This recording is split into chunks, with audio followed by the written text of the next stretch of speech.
keep it to ourselves, right? Well, we should share for one simple reason, maybe even one profound reason, and that is best practice. Now, it's no coincidence that airlines teach their pilots to land their aircraft in exactly the same way, rather than letting pilots do it their way, right? It's best practice. Now, maybe we're stifling those pilots' creativity. Maybe we are. But I'd still rather my pilot wasn't creative and landed the plane with best practice. Now, the great thing about landing a show or a piece of entertainment or an exhibition is that we can be creative and we can still do the best practice thing. So it's a win-win all round. And that, I think, means we're probably better than pilots and airlines, which I told you it was profound. Now, this expo is not just a meeting place, it's a melting pot of ideas where technology meets creativity, where the challenges of today become the transformative solutions of tomorrow. We're all here because we believe that talking and sharing and engaging in discussions over the next 3 days, we can embrace these best practices. And it's through these interactions that we understand the best ways to advance our work. So what happens when we engage in this way? What happens when we share? Well, something remarkable happens. We form friendships with colleagues from around the globe. We find inspiration. We receive help, we exchange ideas, we talk about things, and most importantly, what happens is the quality of what we then deliver improves. The integration of new technologies, either in sound, in light, in projection, or whatever the genre or media you work in, alongside storytelling, creativity, and narrative, how we pull these elements together into our shows and activations and events elevates everything we do. And as the quality improves, so does the audience responses. People enjoy the productions more. People talk about them more. People attend more frequently. And they share their experiences with their friends.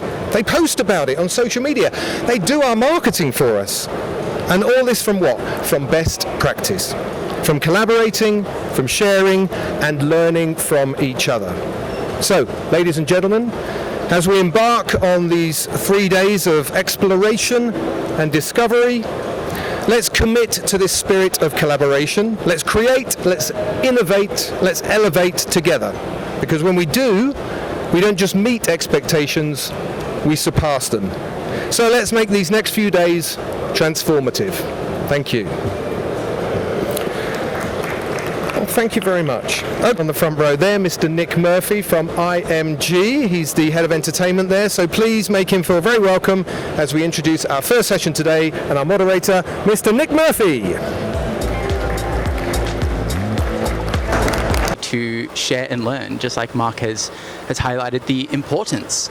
So to kick things off, we'll be beginning today with a panel discussion with a think tank for you all under the topic of living up to Gen Z's expectations and creating extraordinary experiences for tomorrow's trailblazers. And to join me today, please welcome up to the stage in order here. Let's start. We've got Tom Acom, the Chief Creative Executive from AOA. So please, let's give a nice warm welcome to Tom. And then we also have Michael Valentine, who is our Chief Commercial Officer for Link Viva KSA. So please come on up, join us. And finally, joining us on this panel, we have Mark Carr, the General Manager of ASM Global. So please give a nice warm welcome to all of our panelists.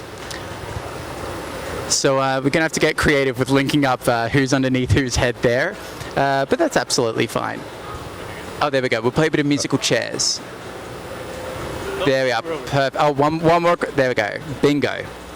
All right. So as mentioned today, we'll be deep diving into Gen Z. We have a lot of terms now, like generational terms. I mean, things like iPad kids is now a thing that we didn't have, say, 15 years ago or 20 years ago. And we'll be exploring kind of what has Gen Z come to expect when it comes to the creative landscape, and how can we exceed these expectations. So today, yes, I have the privilege of being joined by three drivers of innovation. And they're all here to discuss the industry trends, here to share their experiences in event production and spark further conversation within the room as well. We'll open up to you guys at the end to learn a little bit about what you guys are interested in, and I'm sure one of our experts would be more than happy to jump in and answer those questions. But to kick things off, I'd like to direct my first question to Tom, who are working with a lot of Gen Zs as well. I mean, if you can dream it, Tom has probably already done it at some point. So he really is our expert when it comes to Gen Zs. Just to get an idea, what would you say are the key values and the key priorities of this generation, and how does this influence event production? Thank you for that. It's interesting, the question that you asked, because I think there's a shift right now in those values. We had a brief chat before the session where I said that my company is about 120 folks, and there's about 50 of them that are qualified as Gen Z by their birthday, right? And what I've noticed that's been really interesting is their appreciation of old school values and their work ethic. It's been a complete change. A lot of these kids came out of high school at the time of the 2008-09 recession, and so their values of hard work, expecting that they have to earn their place in whatever profession that they're in. I've really seen a tremendous increase in that in our team. I also was mentioning to you that they aren't about the creature comforts in the office space. They're more about their own education and their own ability to absorb knowledge and improve themselves. So that would be the baseline of what I think I'm seeing every day with my team. Yeah, no, for sure. There's definitely a big push, like you said, specifically on education is something they really value, which I mean is a massive relief as well. And there's a lot of government incentives when it does come to that too. So I'd love to also check in kind of with Michael. How would you say that this affects event production? If you're creating, say, a festival or an event. Sorry, it was a hot question. I think it set off the fire alarm there. I think so. There we are, all extinguished. So yeah, I'd just like to hand over to Michael as well. In terms of an event sphere, understanding the priorities and the values of this generation and kind of what they see as important, how does this affect our event production from planning it, let alone developing and executing? I think it affects the event planning on many levels, starting off, the awareness today with the Gen Z or like the younger generation that we are today directly interacting and working with on daily basis, is understanding their need. Like, first off, I think they start with being very aware about the environment they are in, choosing the right venues, some eco-friendly venues, integrating technologies, the modern technologies, saying VR, AR, mixed internet usage, all that, and adding to that also choosing the right place to do these events, and focusing on the future technologies, the experience, the engagement, direct engagement they like to be in. They are way ahead of us and knowing what they want. We are just trying to follow up, and this is where I see our biggest challenge as a generation, as people working in this industry, is to find exactly what they are looking. And it's very important to include them in the planning phase from the beginning, to have them around the planning from day one, because as much as we can plan good, if they are not satisfied, we're still far away. So get all the new generation to be with us. This is how we do it at the office.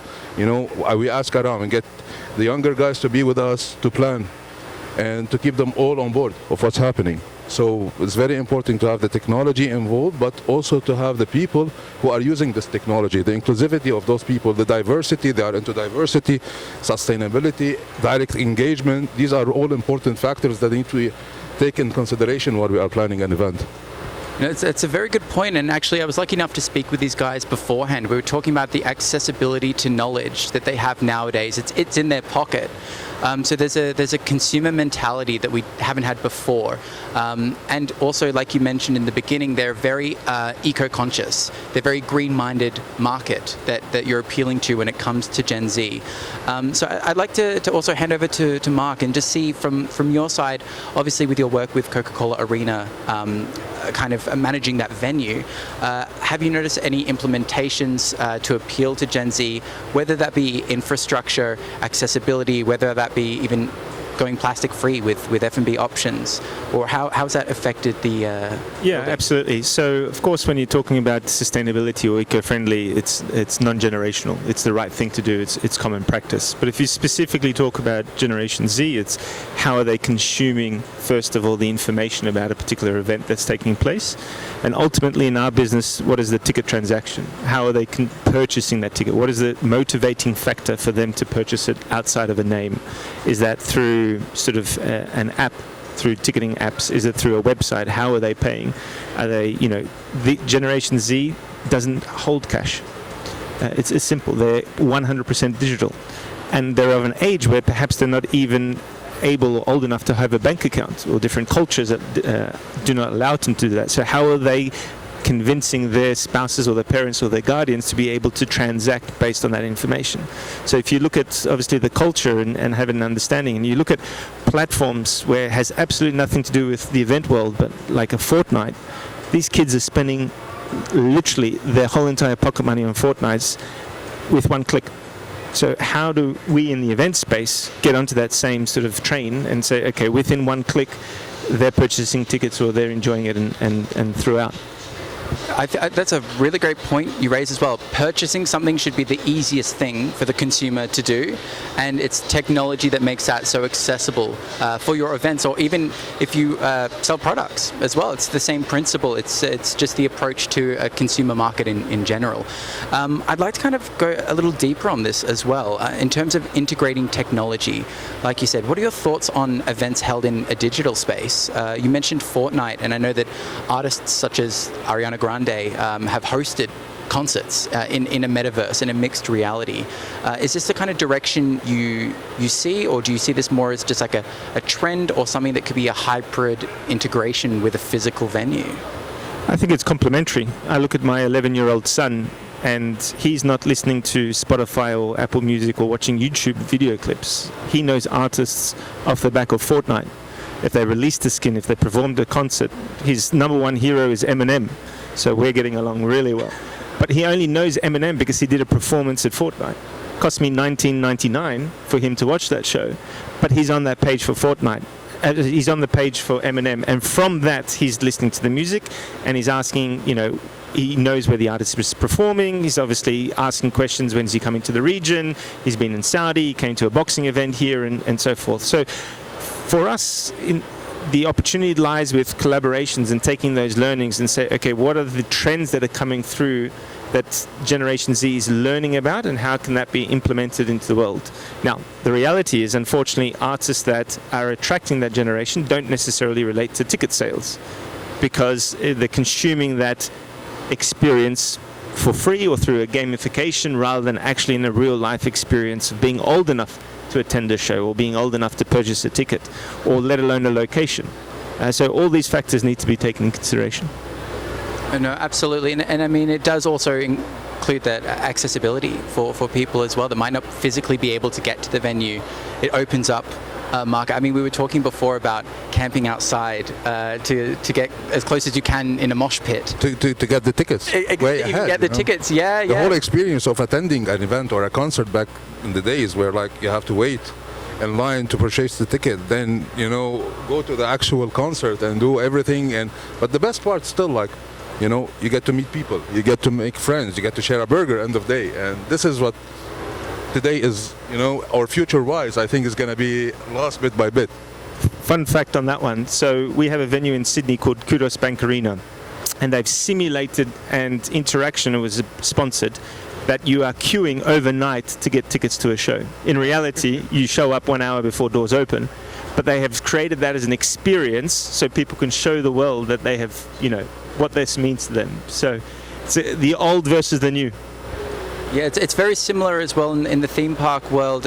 Usually queuing up is the biggest negative experience that you see posted online nowadays, but maybe, say, 30 years back, that was part of the culture, and that was part of the experience, and part of the reason you would go to a live event is to queue up and to be a sweaty mess and to be exhausted before it even starts. So I'd love to kind of reach out as well to Tom, just with your background in Imagineering as well. I mean, we could talk about the future and what ifs forever, but for today's current landscape as well, what would you say the event can give us that a phone screen can't? Yeah, I think that the thing that I'm noticing the most, and first of all, we have several of the Gen Z folks in our conceptual design team, so they're designing their own experiences. They're mentored, and they've got folks with more experience above them to help them down that path. But if you take a look at what they're putting out there, I think the part that is really tremendous is their multi-sensory processing capability is significantly faster and more fulfilled for them than it was for ours. You know, if you look at the things just here in the Expo today that have been developed in the last 10 years, and you're from a different generation, trying to process the capabilities of all of this stuff is something. And this particular generation, they want to see the integration of all of these pieces. So they want the live entertainment. They want the actual quality of whatever the performance might be. It could be music, could be a Broadway show. And then they want the interactivity that goes along with it. They basically want the show to follow them home. So after it's over with, it's not done. It continues along and continues along. And I think that's really interesting because we never had that before. There wasn't the ability to take a program or a show, even Broadway or the West End in London, the things that Gen Z is bringing in that they're saying, wait, if we deploy the tech that's available to us, this doesn't end now. It can keep going with us, and we can still keep in touch with it. So it's been really amazing to see. For me, it's an unlimited panoramic view of what we're going to do. As the technology grows and their mindset is trying to stay linked to those moments, I think there's really going to be some beautiful stuff put together. I really do, especially in the live space. Yeah, no, I guess in that sense as well, going to an event or entertainment as a whole will always be an escape. And that was the same case 30 years ago, and it's the same case now, like you said. And we'll be going into this with some of our future panels about the importance of human touch or interactivity. I mean, we mentioned, you hear the word gamification come around a lot as well. But when it comes to the senses, when it comes to the touch, the smell, or even beyond that, the sense of temperature, a sense of balance, there's a lot that can kind of be implemented nowadays, and maybe we didn't have that technology a while ago. So I think I would say one more thing too that's interesting. You can't ignore what happened with COVID. They're the only generation that was in their youth that lived without it. I never did. I never had a blocked moment in my life where I couldn't go to a concert or a movie, you know. Unless your parents told you couldn't. Unless it was rated beyond my capabilities. But even if you think back to, the 1940s and the wartime periods, some of that stuff was still open. They weren't shutting down those things, so you could still gather. So this generation was starved for it. You know, we're not a part of that, and we were starved for it. They were extremely starved for it. They had no interaction with their friends or with any of the moments or the pop culture that they really yearned for. And boy, did they lean into it once the world became open again.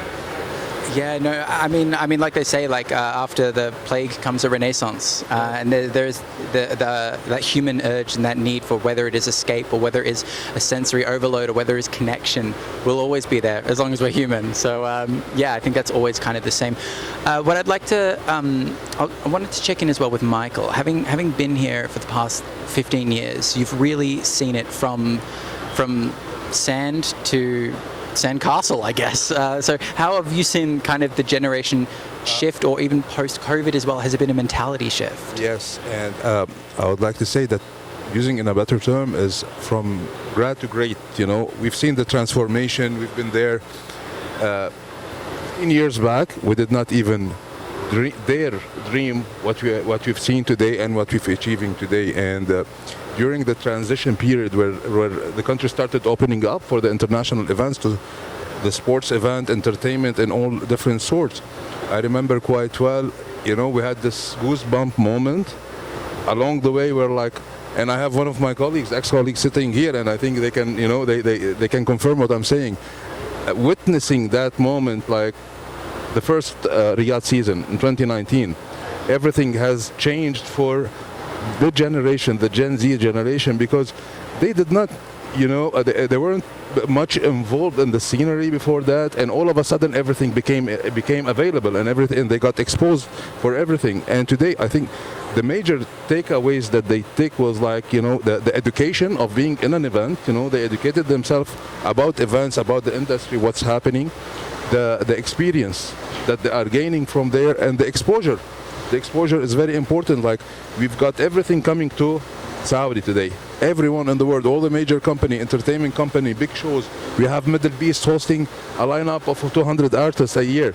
We have all those great sports events. So I think the Gen Z, especially in Saudi, they were connected before everyone else. And I remember very well, like in 2010, between 2010 to 2015, the highest internet usage and YouTube usage was through Saudi Arabia. And the youngs were, when everything opened up, we were so surprised, people in event space like us, we were so surprised to see that they are ready even way before it started. And I think this played a major role in the success of the event scenery in around Saudi Arabia.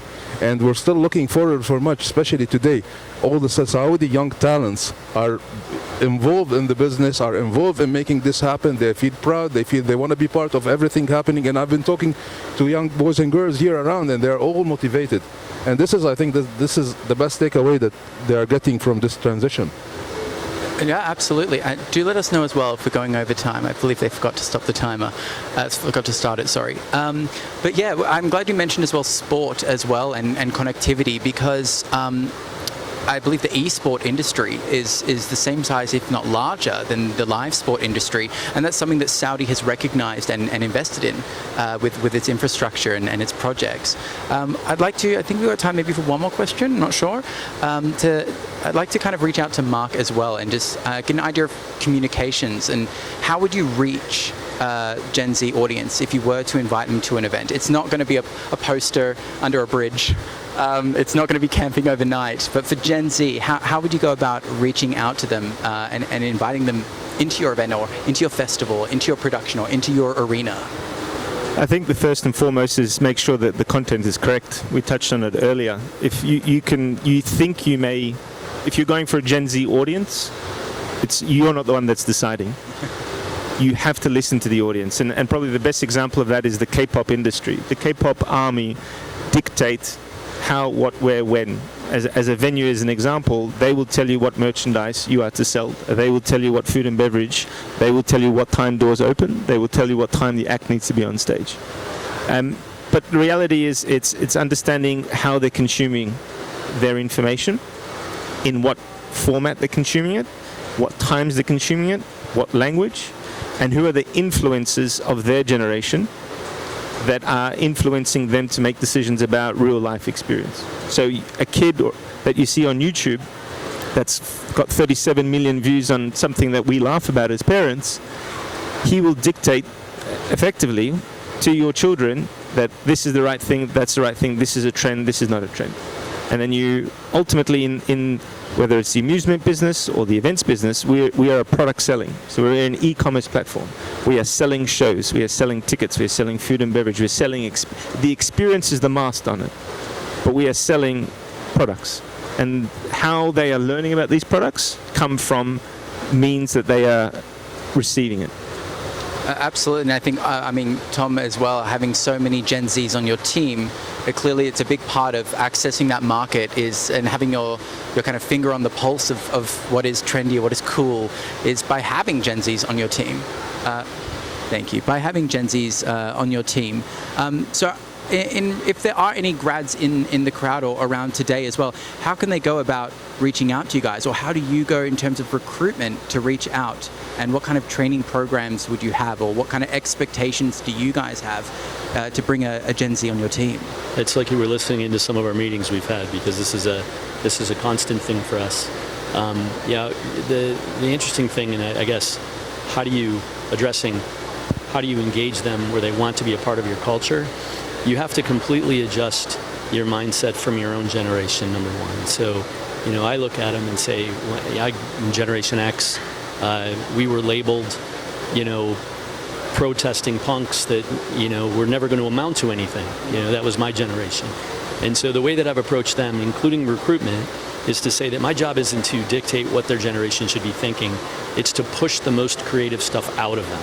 It's to give them the tools they need, and let's see what they bring to the table. And then, of course, not be judgmental.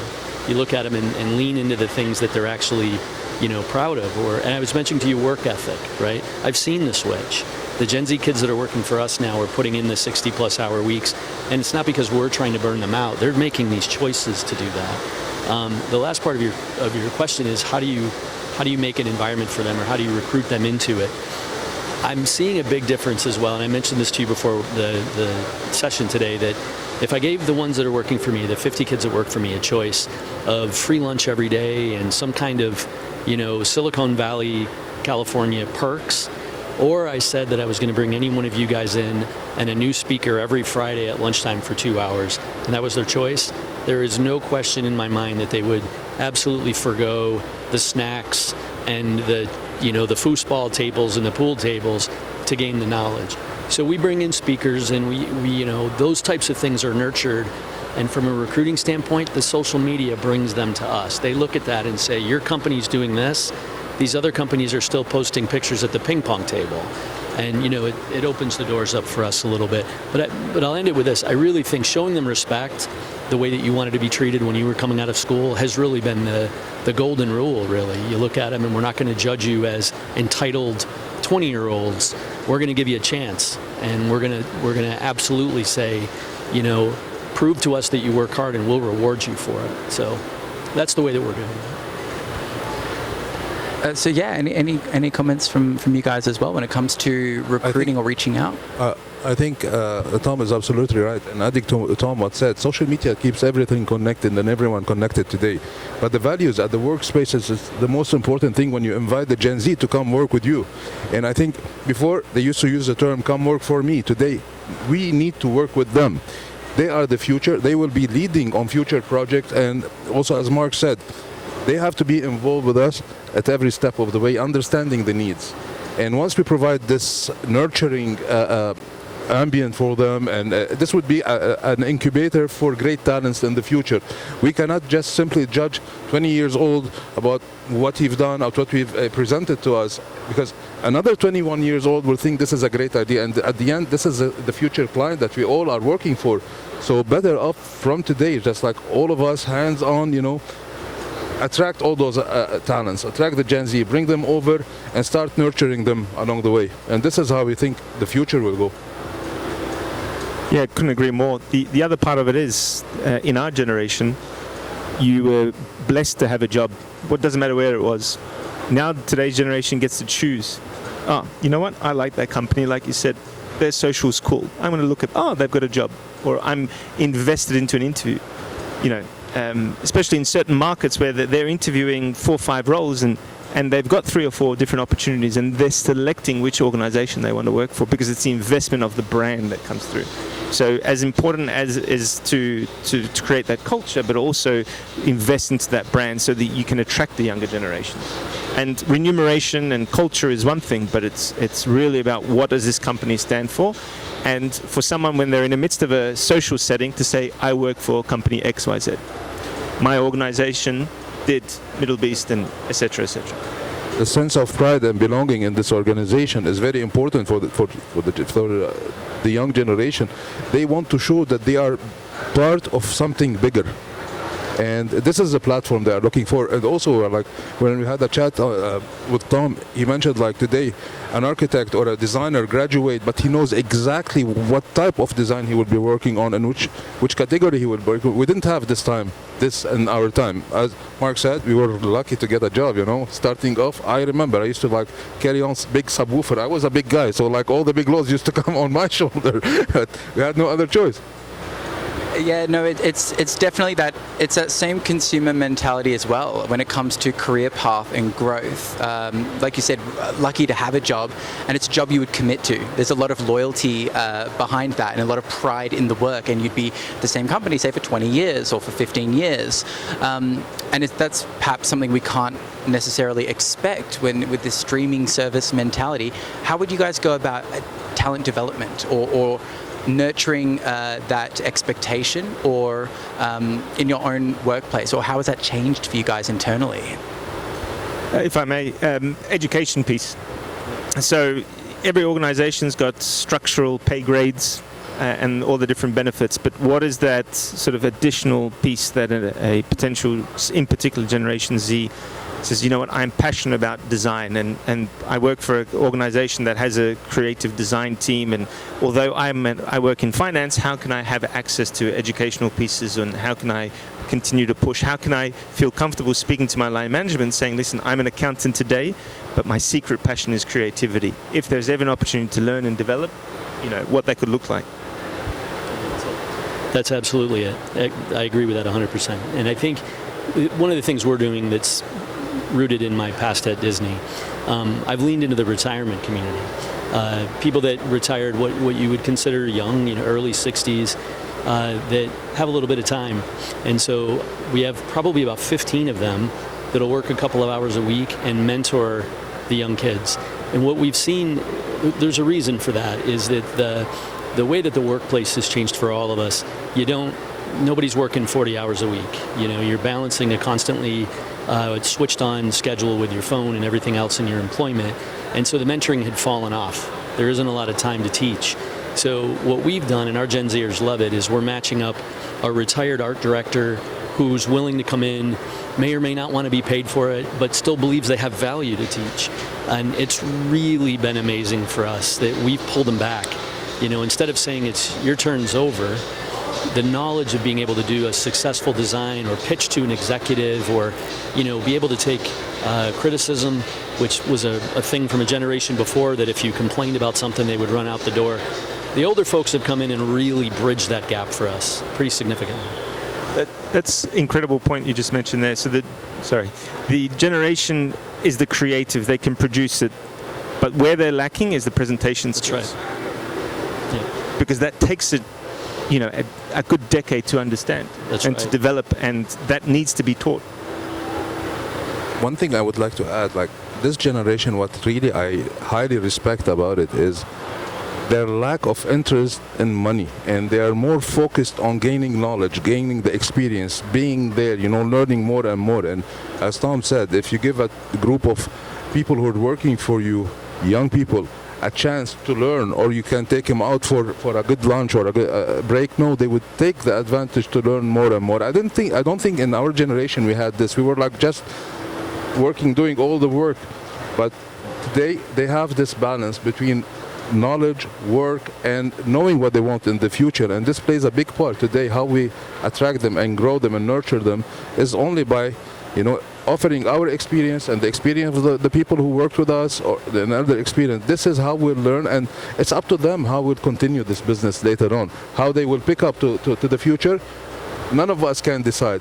We have to wait and see. The game is changing every day. The game is changing to their benefit, and it's like everyone is enjoying it. So let's wait and see what the future will bring to us all.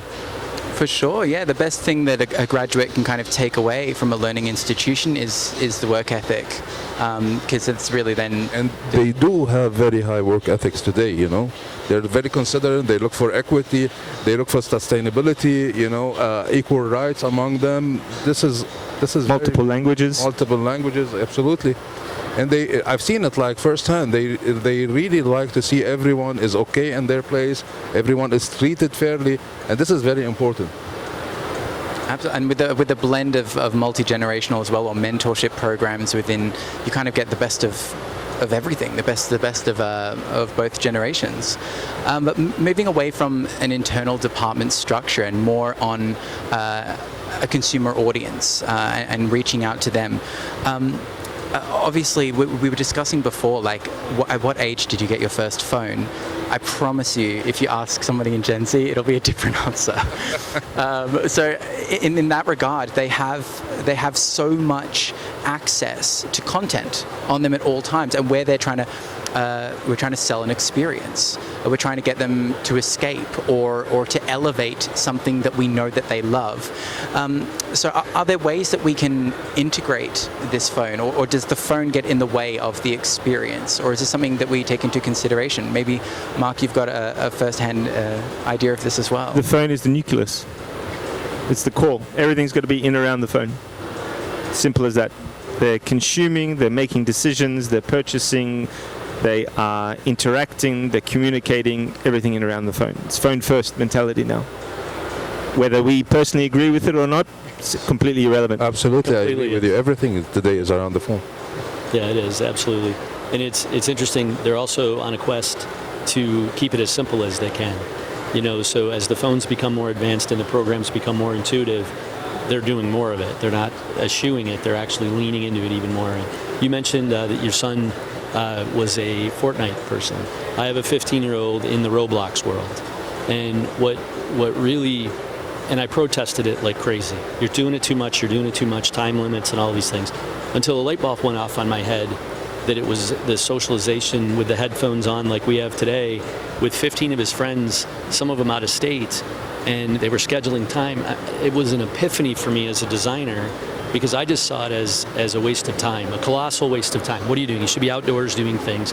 But I never grabbed the social aspect of that part of gamification. And they'll have their phone up at the same time. They're both going. So, You know, we would say, okay, right, next Saturday at 4 o'clock we meet at the train station next to the McDonald's, Right. with no phones. That's right. Or you've got home phone, and who would answer. And these kids are literally scheduling, yep. creating groups, planning, organizing, having internal competitions for pride, for money, whatever it is in that capacity. That's right. And that's the norm. The skills that that they have today is the connectivity, and using the connectivity with their skill is just scary. You know, the way they interact today, the way they plan everything. Like as Mark said, we meet Saturday at 7 o'clock. We're going to the movies. If you're not there by 7:15, you missed it. That's it. Now everybody is connected. You just like send the location. I'm at this place. Meet me tomorrow. But everything is planned ahead. Everything is like perfectly planned for them. So. Yeah, man, this is how it's going. Now the disaster hits if the phone battery is low or the internet's out. Yeah. Can you see how scary they get when the phone is off? It's crazy, huh? Fight or flight. Yeah, the true colors come out there. And I guess in a workplace as well, I mean, yes, they're very much connected, but in the same sense, they can also be disconnected by being on their phones. It's their choice. So I guess a good measure in the workplace is, like we were discussing before, a picture of a lunch break. Is their lunch break spent with other people, or is it spent with their phone? And I feel like it could easily be a blurred line between they think they're connecting. Reality is, the biggest problem I think everyone has in the workplace is social media interlinking with work. So you'll be on a call or in a Teams call and you're on Instagram scrolling simultaneously. And that is a disease that no one has the answer for. No, there's a dependency for sure. And trying to find the balance, I think, is a true challenge because you bounce through hypocrisy where you say, no phones here, shut them off. And then immediately in the middle of the meeting, well, I'm texting you all the information that you need. So you're leaning into it and at the same time trying to hold them back. And, you know, it's really a challenge to try to find that balance. Some of the things that are trendy with, you know, the dark for dinner thing is a wave where you shut the phone off while you're having a meal with your family and whatever. But those are treating small symptoms. The fact of the matter is we have to figure out how to integrate these Palm devices that are just going to continue to get more and more advanced into all scores of entertainment and experiences. You know, they see them. Someone said this to me, one of the kids that works for me said that I should look at their phone as a key to a door and not as something that their face is always in. But if you're going to design an experience like what we have here on the convention floor today, think of that as a key, not as the main device, but something that's necessary to open those doors and allow that experience to happen. And I thought that was a great analogy. It's a master key for these experiences. Also, I think today, the question, the true question, I think, should be whether is this the new norm? And I think this is a new norm, because even for us, we're having a meeting. I'm on Teams. I'm just like flipping on Instagram. So they were born with Instagram, with the phone in their hand. They were born through seeing Instagram, Snapchat, TikTok, all of that. So as much as it is the norm for them, we still cannot, you know, cope with it as much as them. But for them, it's absolutely a norm, and it is part of their character, who they are. We should not exclude this. We should try to understand how to work around it. And as Tom said, it's a key. Yes, we should look at it as a key, because what they see there is different than what you are looking at here. we have two different views as generation gaps. There's always different views on that. No, absolutely, yeah. No, it's a very good points that you guys raise as well, and especially about how you said there's always Instagram you can flick on the phone as well, and there's that split, that cognitive split attention, which potentially could affect an event planning as well. How long should the artist perform for before we get bored, or before they get bored? So yeah, there's a lot, I guess, to consider once you understand that mentality. You see it especially in concerts. An artist plays his hit song, everyone's phone goes up because they're recording it.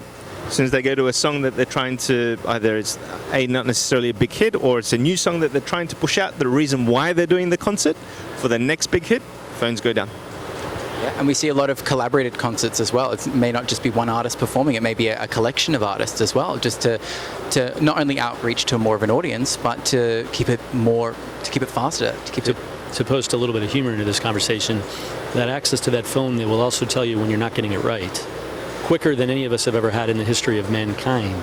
So, if you did swing and a miss, you put something out there that doesn't have social responsibility into it, like you were saying, Michael. And remember, these kids with social responsibility and their thoughts of the environment, the seatbelt in a car was a new law when I was growing up in the 70s and the 80s, and there was a whole adaptation to it.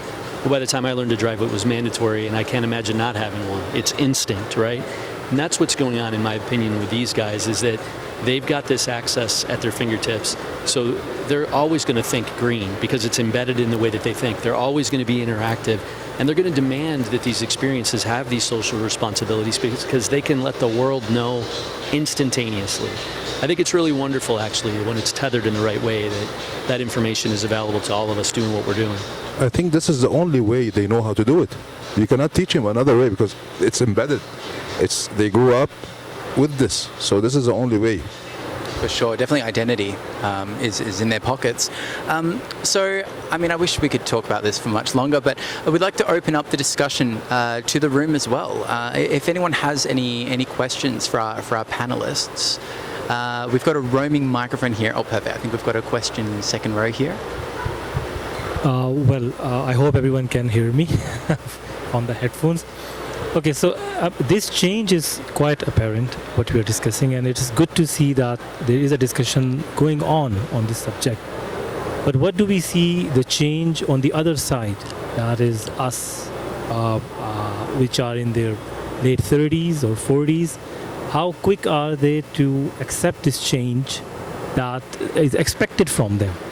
Because we have been brought up in a more bureaucratic, in a more protocol-oriented kind of culture. And these kids, they do not know about that. So yeah, I mean, anyone from the panel if can advise on that. Get on board or miss out, or your business will fail. I read an article about an Australian airline that went bankrupt, owned by 777 Investments last week. Great concept, flying to rural Australian cities where 80% of the demographic was above the age of 60. The only way you could purchase a ticket on this aircraft is through an app. That demographic wasn't consuming apps, wasn't purchasing through apps, refused to have a website, didn't listen to the data and insights, 18 months later, had to fold.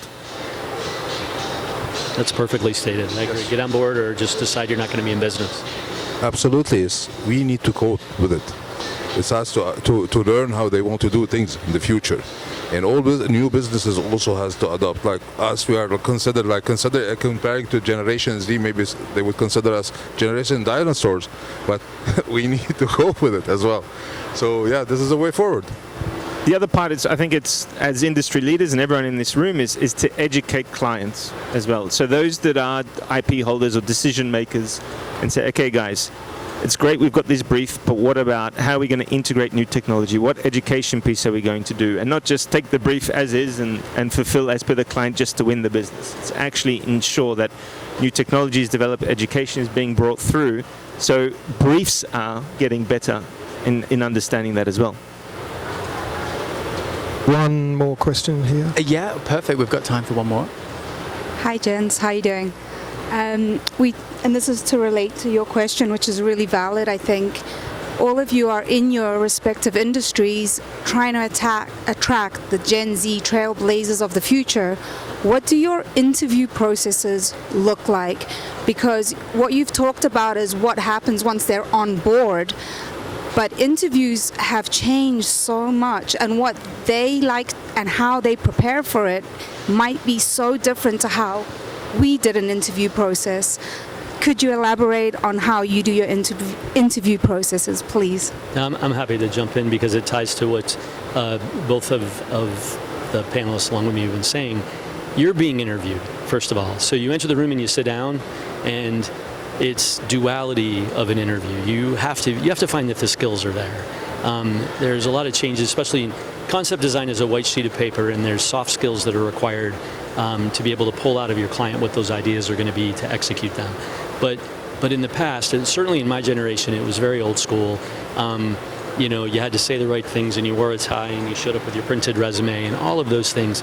That is not what we're seeing. And certainly, I'm speaking of design. I'm sure banks and other places still have some of those protocols. But they're interviewing you as well. And they're interviewing the microcosms of your words, the terminologies that you're saying, because they're trying to evaluate that against the social presence that they're paying attention to. Just in the last few months, 2 months, the interviews that I've had with Gen Zs coming out of school, right off the bat, they're asking about our environmental policies. How are you guys treating the green economy? And it's catching me out. Of course, I have a sense of humor. I'm a creative designer. Most of the time, I'm like, we try to do the best we can. I don't have a great answer for you. But what I do is, leaving those interviews, I realize we have to change. I need to have a better answer for that. And, I'm hoping that this kid someday is going to hire me, because they're approaching the interviews with much more homework done, I guess is the best way I would say it. And the last thing I would say, and sorry for taking up all the time on this, they can spot a phony 100 miles away. If you answer that question with a political, bunch of jargon, and you don't feel authentic, you might offer them a job, you might think they're great, you're probably not going to hear back from them, because they need to feel that authenticity is there. You're better off saying that you don't have a great green policy, and if we hire you, will you help us? That's the right answer, because they are interviewing you the whole time. And I'm on this panel today because the Gen Zs that work for me reached out, because I wrote a piece on one of my social media channels about them, and said, well, you need to go talk about these. You rep, like I'm their attorney or something. But I think Union rep, exactly. I don't know if that answers your question, but I just think that you can't approach an interview with somebody that's a talented kid that you want to hire thinking that you have all the cards and they have none. It's very much a 50-50 situation. If I may add as well, time.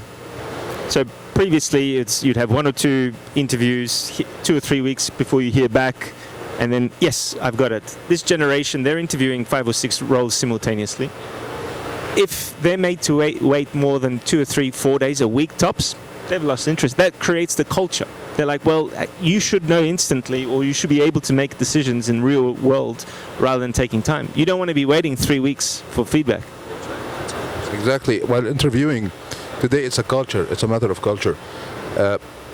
We are not recruiting someone to come work for us. We are recruiting someone who is part of this culture, who really understands what are the ins and outs of this industry that I'm interviewing for.